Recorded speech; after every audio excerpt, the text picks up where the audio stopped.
Ok, ya está grabando. Bueno, vamos a revisar los problemas del contest de hoy. Me parece que eh, lo que han hecho durante el contest, la mayoría, bueno, durante el tiempo que han podido estar en el contest, como había mencionado, algunos no han estado las 5 horas completas, me ha parecido adecuado. He visto que han intentado resolver subtarea por subtarea y eso es lo ideal en una competencia estilo Olimpiada. Lo natural sería pensar en cada subtarea como un problema diferente. Eso es verdad en la mayoría de los casos. Sin embargo, hay algunos en los que una subtarea es una optimización de una anterior y algo así, ¿no? Bien, vamos a comenzar con el problema más sencillo, que es almuerzo antes del contest. La dinámica en estos contests de entrenamiento que vamos a tener es que casi siempre el primer problema va a ser bastante accesible y ya a partir del segundo problema las cosas comienzan a moverse un poco, ¿no?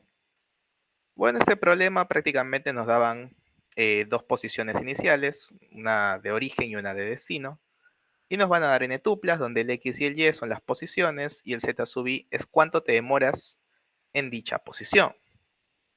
Eh, en el enunciado nos dicen que tenemos una rapidez de 1 metro por segundo, así que la distancia va a ser igual al tiempo que nos tome recorrer ese desplazamiento.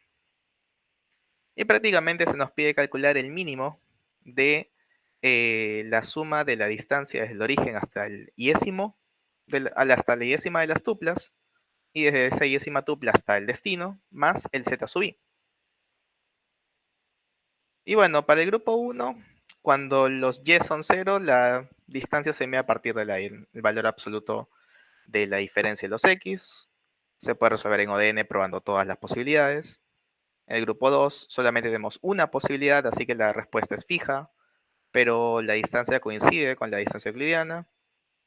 Y para el grupo 3 aplicamos lo anterior con la función IPOT, que nos permite calcular en tiempo constante la suma de distancias, y con eso tendríamos una complejidad lineal. Lo he pasado bastante rápido porque a todos les ha salido, así que no le veo mucho sentido a enfocarnos mucho en este problema. Vamos al problema B, que acá es donde comienzan los problemas interesantes. En resumen, prácticamente es que se nos da un arreglo A de n enteros. En una operación se puede tomar un elemento bueno, ahí es A sub i en realidad, o en realidad una posición i, y se mueve al inicio o al final del arreglo, ¿no? Y se nos pide calcular la mínima cantidad de operaciones requeridas para ordenar el arreglo A.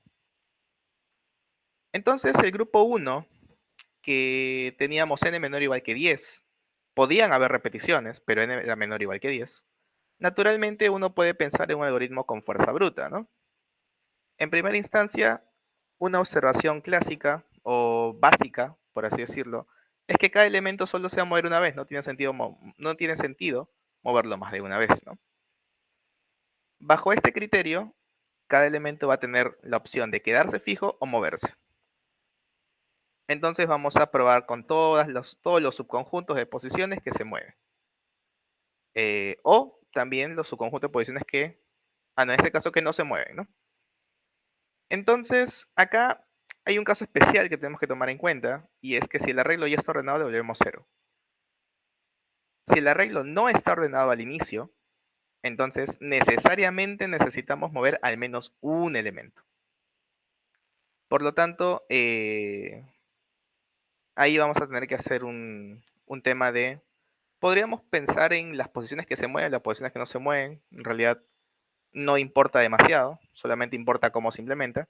Pero si consideramos que son las que no se mueven, el subconjunto S va a tener como un mínimo valor X y un máximo valor Y. Entonces todas las otras posiciones van a tener que moverse, si son menores o iguales que X, a la izquierda, si son mayores o iguales que Y, a la derecha, y si están entre X más 1 y Y menos 1, no se puede, porque los estás moviendo hacia algún lado que no está contenido en el rango que estamos fijando, porque no es parte de las posiciones que se quedan fijas. Por lo tanto, ahí tendríamos que decir que, bueno, esa posible solución no es válida. Después de eso tendríamos que es la concatenación de los primeros elementos ordenados. los elementos que no se mueven y los últimos elementos ordenados, coincide con AR ordenado, la respuesta es válida. Si no coincide, no es válida. Al final se puede calcular todo esto en n por 2 a la n, si usamos bitmask o backtracking, ¿no? Cualquiera de los dos. Para el grupo 2, las cosas ya son más interesantes porque tenemos una cantidad reducida de elementos, que me parece que es 300, si no recuerdo mal, pero todos son diferentes. Y si todos son diferentes, la vida se nos hace más fácil, porque podemos hacer una compresión de coordenadas para que los valores estén entre 0 y n-1, y el tema del no lidiar con elementos repetidos hace que el ordenamiento, por así decirlo, el ordenamiento del arreglo sea único. Entonces, lo que podríamos hacer es fijar un LIR, o sea, dos posiciones, y decir todo lo que está en el medio, que justamente coincida con estar dentro del rango, se queda. Todo lo que está fuera del rango, de AL hasta R, se va. Y después de eso, hacemos exactamente lo que planteamos en el grupo 1, que es prácticamente los que se van para la izquierda ordenados, los que se quedan fijos ordenados, bueno, en ese mismo orden, y los que se quedan a la derecha ordenados, y tendríamos una complejidad de n cubo, ¿no? Porque estamos fijando 2 y estamos validando en ODN. Ahora, esta idea se puede optimizar un poco planteando algo similar al algoritmo de Longest Increasing Subsequence, en donde definimos una función f de i, que es el tamaño de la subsecuencia consecutiva más larga que termina en la posición i. Luego planteamos la solución del list, que es básicamente iterar sobre las posiciones anteriores y ver si alguna de estas puede ser concatenada con nuestro a sub i. Y la complejidad se reduciría a ODN al cuadrado. Ciertamente la respuesta va a ser n menos el máximo de los f's, porque no queremos la cantidad de los que se quedan, sino la cantidad de los que se mueven, ¿no? Entonces, hasta ahí yo creo que debería ser algo relativamente sencillo. Para el grupo 4, podríamos extender la idea del DP y nos damos cuenta de que si estamos en una posición F, una posición I con valor A sub I, lo único que puedes concatenar antes es A sub I menos 1. No hay otra más. Entonces, como solo tenemos un candidato, si podemos mantener en dónde ocurre dicho candidato en caso de que ocurra, podemos tener un acceso rápido a este valor, o sea, dependiendo, ¿no? Si lo guardamos en un map porque no nos dio la gana de hacer compresión de coordenadas, bueno, tenemos logaritmo. Si lo guardamos en un arreglo, tenemos O de 1. Aunque de todas formas la complejidad sigue siendo n logaritmo de n, porque en el caso de O de 1 estamos comprimiendo y en el otro caso no comprimimos, así que sigue siendo n logaritmo de n. La respuesta sigue teniendo la misma estructura, n menos el máximo de todos los f de i. Y justamente como mencioné, la complejidad termina siendo n logaritmo de n por la compresión de coordenadas. Hasta acá asumo que la mayoría tiene bastante claro cómo es que se resuelven estos grupos. Me parece que muchos de ustedes han tenido puntaje en alguno de estos. Vamos ahora sí a ver la parte en donde tenemos que cambiar nuestra mentalidad. O sea, cambiar nuestra idea de solución. Porque como dije, cuando son todos diferentes es facilito. Cuando hay repeticiones, ahí se complica la cosa.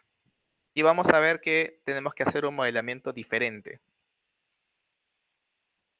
Vamos a asociar cada elemento a un intervalo de su primera y su última ocurrencia. Y esto preguntarán, ¿por qué? Bueno, naturalmente, cualquier secuencia válida de elementos que nosotros vamos a decir, ok, estos no se mueven, los demás sí, pero estos no, va a tener la forma de muchas ocurrencias de x, posiblemente no todas, muchas ocurrencias de x más 1, ahí sí todas las ocurrencias de x más 2, bla, bla, hasta una serie de ocurrencias de x más k. Y esa última serie de ocurrencias podría no ser todas. Entonces, justamente menciono, ¿no? Un prefijo y un sufijo podrían ser no todas las ocurrencias de dichos valores, pero todos los que están al medio tienen que ser todas las ocurrencias. Porque si no estaríamos moviendo alguno que va al medio, al inicio o al final. Entonces, lo que podríamos plantear para el grupo 5, que es básicamente lo mismo que el grupo 2, pero con posibles repeticiones, es fijar un X y fijar un Y, tales que X más 2 es menor o igual que Y. Esto solamente para que exista al menos un bloque completamente dentro del X y el Y. Y tenemos que validar si los intervalos intermedios son compatibles. ¿Qué significa ser compatible? Bueno, justamente que sean disjuntos y consecutivos, ¿no? Es decir, que para cada posición P, como está acá, para cada posición P, el R de P tiene que ser menor que el L de P más 1. Y después de eso, nosotros sabemos que el X y el Y podrían no ser todas las ocurrencias, pero ciertamente nos conviene tener lo máximo posible, porque todo lo que está al medio ya está fijo. Entonces, para el X encontramos la ocurrencia más a la derecha, que todavía está a la izquierda del bloque que estamos tomando, y en el caso del Y lo mismo, ¿no? Para saber cuántos hay. Y esos dos serían aportes extra que nos maximizarían esta posibilidad. Ahora, ustedes dirán, bueno, X más 2 menor o igual que Y ya lo tenemos resuelto. Se puede resolver en el cubo porque estamos fijando 2 y estamos haciendo iteración O de n. Pero no hay que olvidar que para el X solito tenemos una posibilidad y que también podemos tomar cualquier sufijo de X con cualquier prefijo de X más 1, siempre y cuando sean compatibles. Así que esos los podemos manejar de manera aislada. Y bueno, la complejidad va a seguirse manteniendo en el cubo. Entonces, básicamente, esta es la forma en la que se resolvía este grupo 5. Y bueno, el grupo 6 y grupo 7, que son las siguientes versiones, son solo optimizaciones de la idea, ¿no? Vamos a ver el grupo 6. Acá, como habíamos mencionado, mejoramos la idea del grupo 5. Vamos a fijar X y Y, pero vamos a buscar las posiciones de X y de Y en tiempo logarítmico. Y a medida que vamos avanzando, porque en el primero fijábamos X, Y y luego iterábamos dentro. Pero en el grupo 6 lo que vamos a hacer es fijar el X y luego a medida que avanzamos el Y, vamos generando lo del medio, ¿no? Vamos validando y tomando la referencia de todo el intervalo.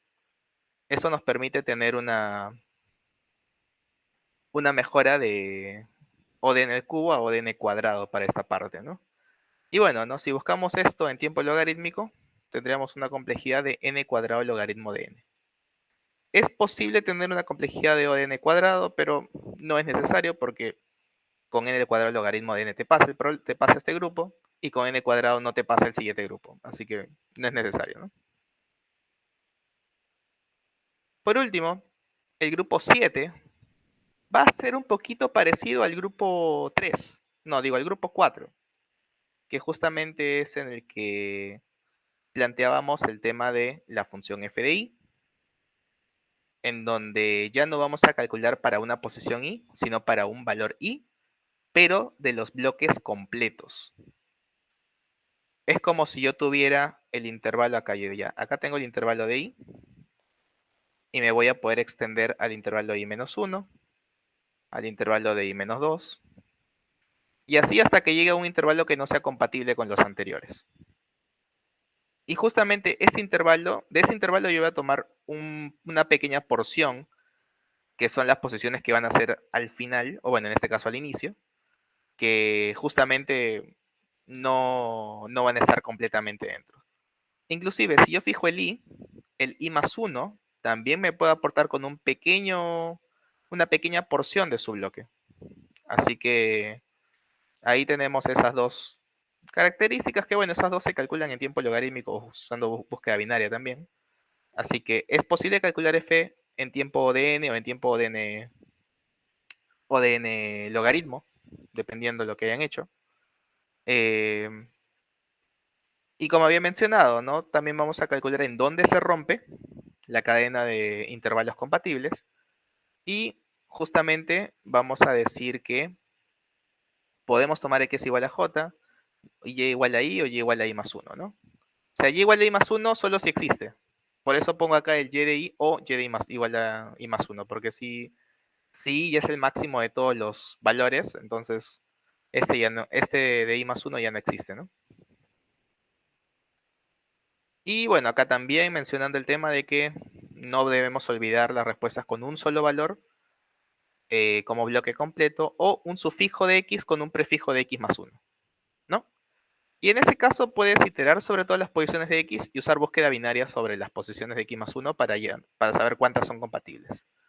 De esta forma, el algoritmo termina siendo n el logaritmo de n. Entonces, antes de avanzar con el siguiente problema, ¿alguna pregunta sobre el problema B? ¿O todo ha quedado claro?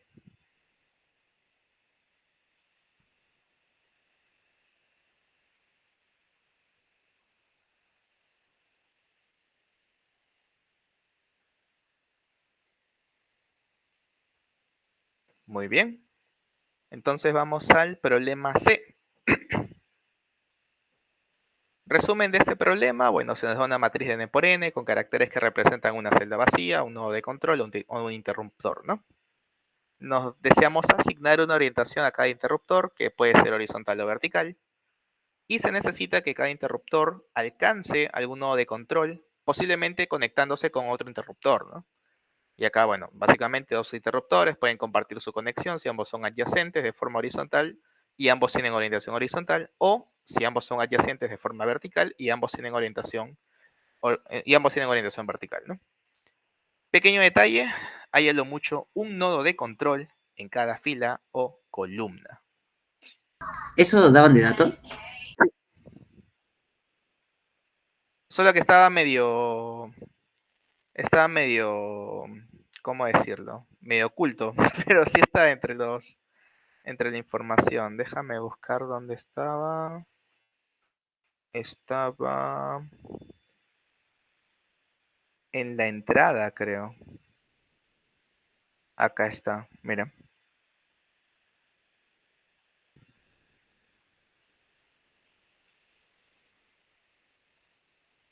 Yo también creo que si el problema no te da ese dato, cambia por completo y se vuelve todo un mastodonte que ya ni imposible intentar resolverlo así directo. Ahora, sí creo que podría haber estado tal vez en la parte del enunciado, pero asumí que bueno, ¿no? Que se iba a dar suficiente énfasis al input, pero no importa, ¿no? Al menos para que eso no pase en una IOI y que no se lee todo, ahí queda como media anécdota, ¿no? Bueno, el grupo 1, en donde solamente hay un nodo de control, técnicamente debería ser fácil porque tenemos que buscar una especie de, una especie de cruz, ¿no? Algo así. Y ciertamente podemos propagar eso para asignar las orientaciones de los interruptores y luego de haber asignado las orientaciones, vamos a validar que todos los interruptores hayan sido asignados. Si hay alguno que no haya sido, entonces no hay solución posible. Y la complejidad acá va a ser n cuadrado, obviamente, porque a pesar de que sea O de n, la asignación, igual tienes que usar n cuadrado para buscar dónde está el nodo de control y para hacer la verificación posterior, ¿no? Entonces, este grupo es relativamente sencillo. Grupo 2. En este caso nos mencionan que hay a lo mucho 5 nodos de control. ¿Y qué es lo que va a pasar? Que nosotros cuando tenemos un interruptor, este puede tener tres opciones. Primero, no se puede conectar con ninguno, o sea, con ningún nodo de control. En pocas palabras, no hay ningún nodo de control ni en su fila ni en su columna. Segundo, solo se puede conectar con uno, o sea, que o bien hay uno en su fila o bien hay uno en su columna. Y tercero, que se puede conectar con dos. Eso quiere decir que hay en la fila y en la columna. Entonces, los que solo se conectan con uno, su orientación ya está determinada. Los vas a orientar definitivamente en la misma orientación que está el, el único nodo de control al que se pueden conectar. Si tienes un interruptor que no llega a ninguno, automáticamente tu respuesta es que no se puede. Entonces el único problema son esas dos posibilidades. ¿Y qué es lo que va a pasar? Que como tenemos a lo mucho 5 nodos de control, la máxima cantidad de interruptores que pueden tener dos posibilidades va a ser 20. ¿Eso qué quiere decir? Tenemos 20 objetos que tienen dos posibles estados. Naturalmente hay 2 a la 20 configuraciones posibles y podemos probarlas todas. Y al final tenemos una complejidad de n cuadrado por 2 a la x, donde x es la cantidad de interruptores con doble posible asignación. Bueno, acá creo que en este grupo lo difícil, entre comillas, es ver que, bueno, si hay 5 nodos de control, como hay máximo 1 por fila y por columna, hay en lo mucho 20 interruptores que pueden ser alcanzados por ambos, ¿no? O sea, tanto que hay un nodo de control tanto en su fila como en su columna. Pero luego de eso es solamente un fuerza bruta. Nada más. Inclusive yo podría decir, bueno, ¿no? Si champean y su instinto le dice, bueno, yo creo que si hay 5 nodos de control, a lo mejor hay pocos que tienen dos opciones, le meten su fuerza bruta y ya, pues, ¿no? En el peor de los casos van a sacar el mismo puntaje que ya tenían que es resolviendo el grupo 1. Y en el mejor de los casos sacan 20 puntitos más. Vamos al grupo 3, en el cual se restringe la cantidad de nodos solamente, ya no se restringe la cantidad de nodos centrales. Digo, la cantidad de... el tamaño de la matriz, no la cantidad de nodos centrales. En este caso, lo que vamos a plantear es que justamente, ¿no? Como cada interruptor tiene a lo mucho un nodo de control por fila o un nodo de control por columna, solo se puede conectar a dos, en el peor de los casos. Acá quiero hacer una acotación. En el grupo 2 no mencionamos ni aprovechamos lo de que había a lo mucho un nodo de control por fila columna para el tema de elegir la orientación. Lo aprovechamos para saber cuántos habían con doble orientación. Pero acá sí lo estamos usando. ¿Por qué?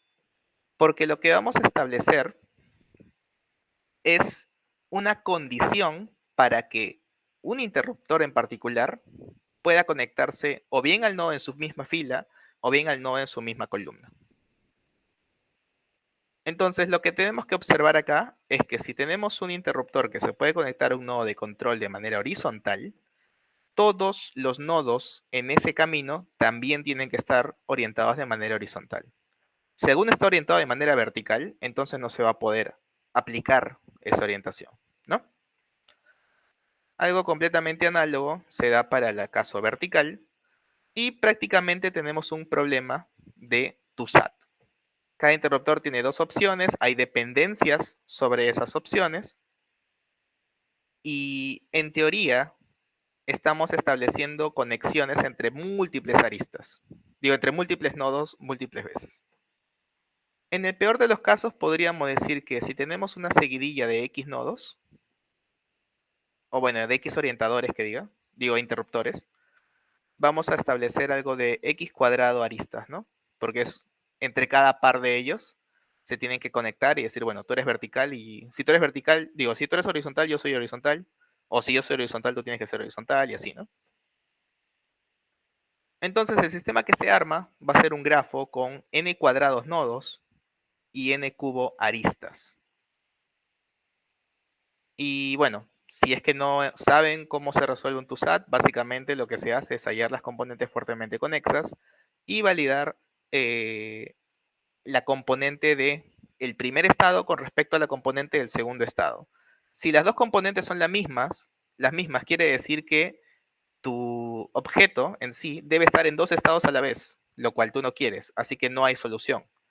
Por el contrario, si una precede a la otra, entonces me parece, a ver, ahí es si X, entonces Y, si X es verdadero. No me acuerdo bien cómo era.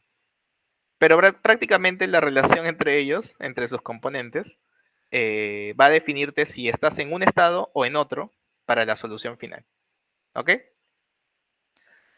Entonces, la complejidad para resolver un TUSAT con n nodos y m aristas es O de n más m, porque se puede calcular las componentes fuertemente conexas en O de n más m. Por lo tanto, la complejidad de esta idea va a ser O de n al cubo.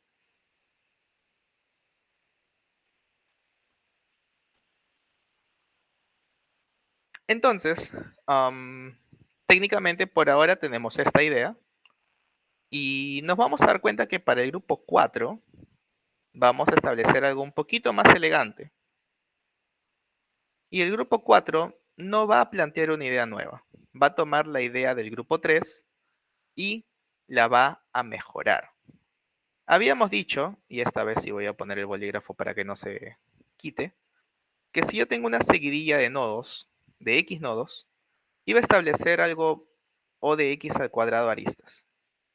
Pero no hay mucho sentido, por ejemplo, en establecer una arista entre este nodo de acá, hacia este otro nodo, y hacia este otro nodo, y hacia todos los que están a la izquierda. En realidad, se puede establecer una cadena equivalente con simplemente colocar una arista acá, una arista acá, una arista acá, y así. Porque ciertamente yo puedo decir, bueno, si yo no puedo orientarme horizontalmente, entonces el siguiente a mí que está más cerca hacia el nodo de control tampoco no debería estar orientado. Y si ese también es una restricción sobre el siguiente, y si el siguiente sobre el subsiguiente, y así, al final se termina formando un sistema equivalente al original. De el verdecito tiene x al cuadrado, pero el rojo tiene O de x. Y eso reduce nuestra cantidad de aristas a n al cuadrado, a diferencia del n cubo que se tenía antes. Entonces, la complejidad se reduce a O de n cuadrado.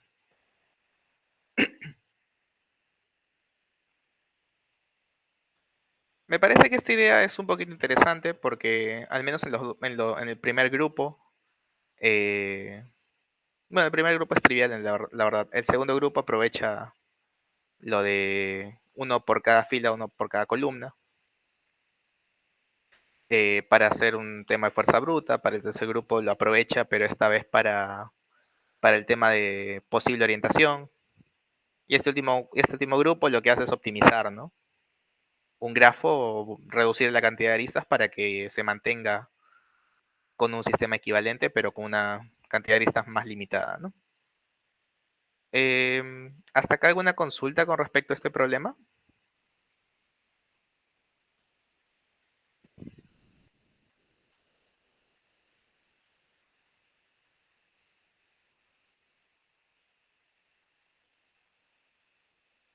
¿Todo claro entonces?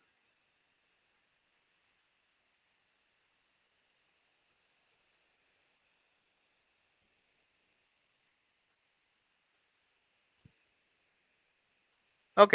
Igual voy a subirles la grabación por si necesitan reiterar sobre la idea. También les voy a pasar los slides.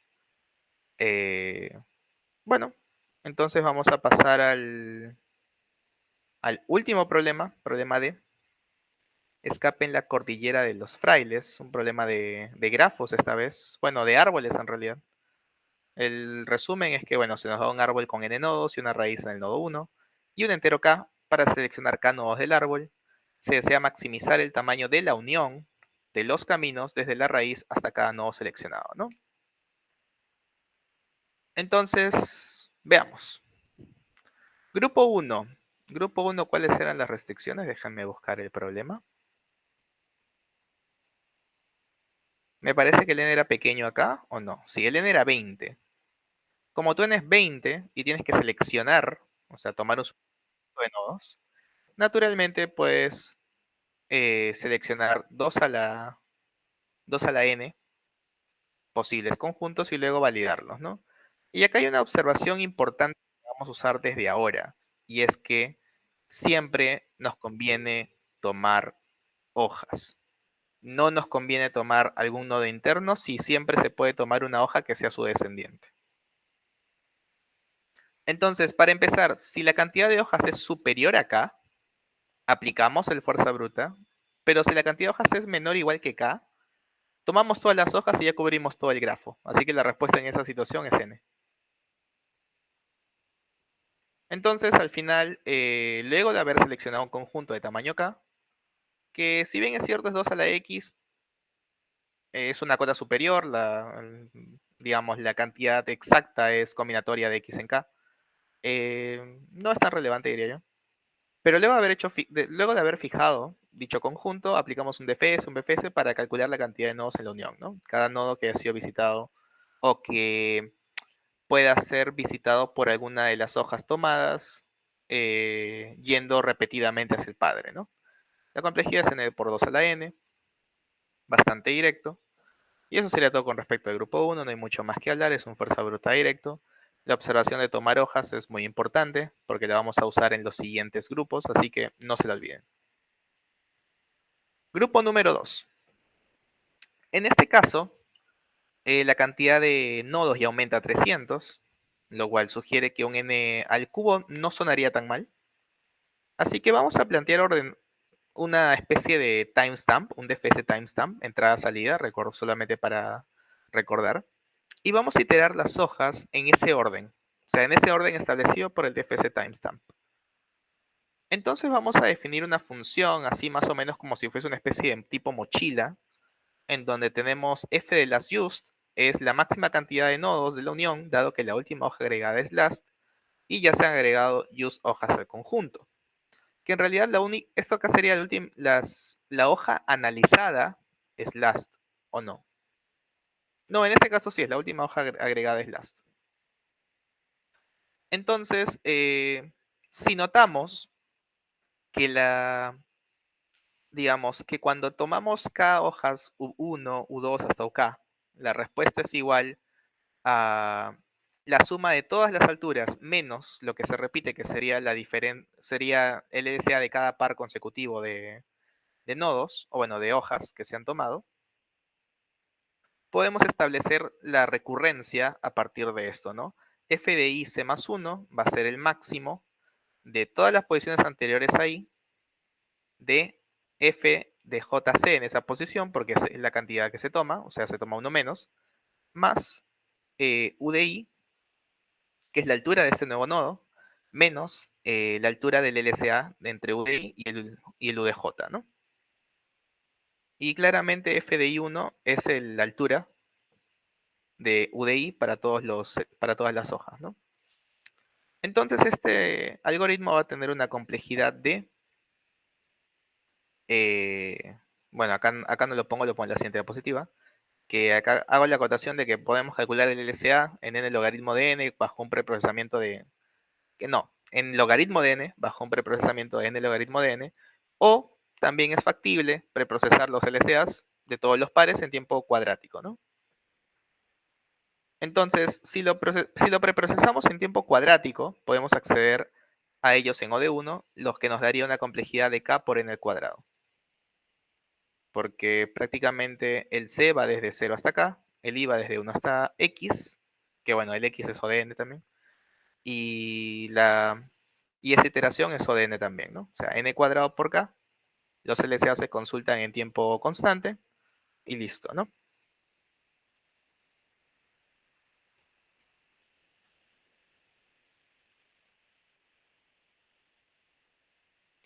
Entonces, como había mencionado, la complejidad es k por n al cuadrado.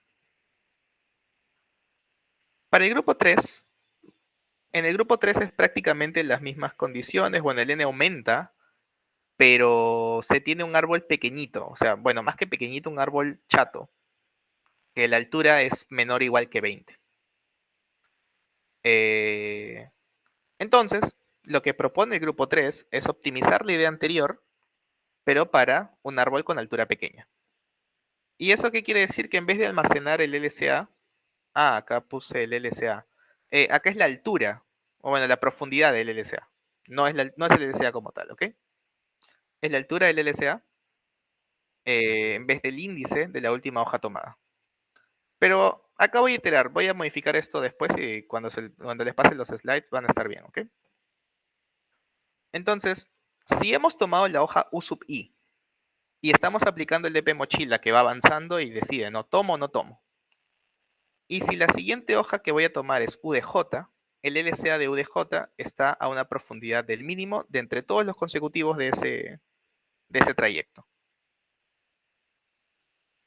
Entonces, como tengo esta propiedad, lo que podemos plantear es que quitamos un factor de n, que es por llevar el índice, ese lo desaparecemos, y más bien vamos a ir actualizando la profundidad del LCA, que nos aumenta un factor de d, donde d es la altura máxima. Lo que termina dándonos una complejidad de k por d por n logaritmo de n, porque en este caso sí necesitamos binary lifting, ya que un n cuadrado no es ideal en términos de complejidad. Es factible en términos de código, aunque ahora que lo pienso sí es factible, ¿no? Sí se podría un n cuadrado. Y ahí se reduciría a k por d por n, ¿no? Bueno, ya depende del estilo. Como dije, tiene las dos opciones, binary lifting o preprocesar en n cuadrado porque el n es pequeño. Pero prácticamente como mínimo tienen k por d por n, que es un n cuadrado por d, que sería 2000 por 2000 por 20, lo cual es suficientemente rápido, ¿no? Bien, para el grupo 4, ¿cuál era la condición? N menor o igual que 5000, ok. Para el grupo 4 las cosas se ponen un poco más interesantes.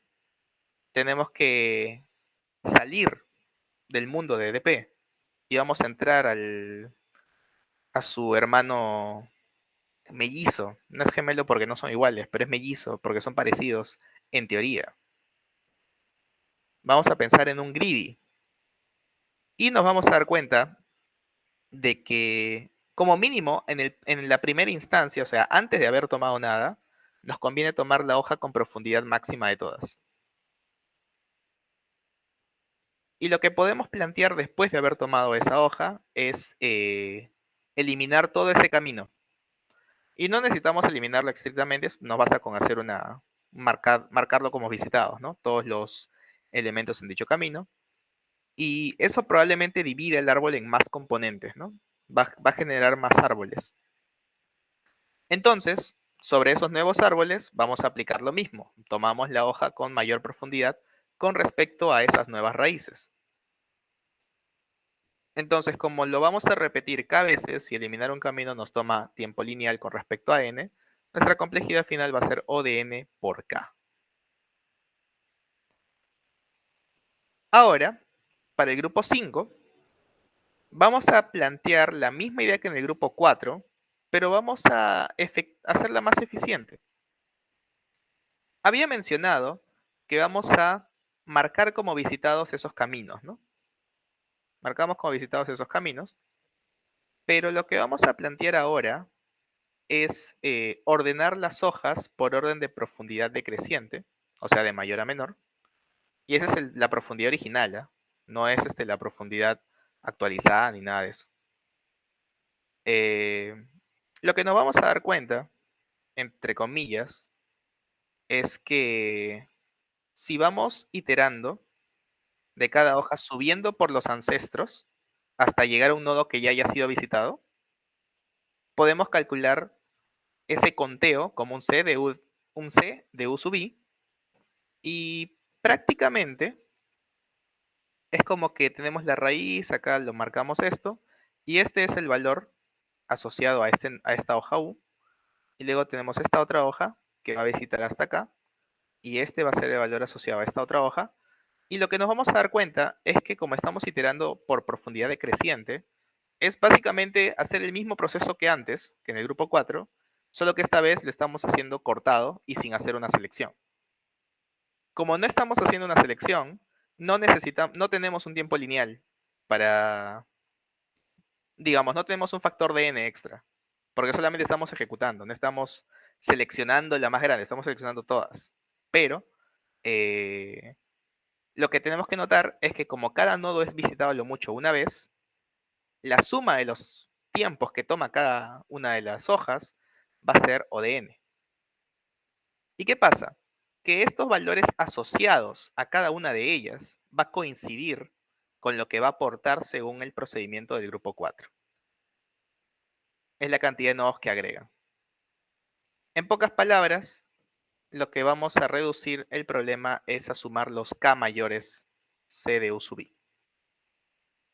Lo que nos da una complejidad lineal si usamos continuous sort, o un n logaritmo de n si nos da flojera y usamos un sort típico, ¿no? Del STL. Y bueno, eso sería todo con respecto a esta sesión de Absolving. ¿Ha quedado clara la idea del último problema?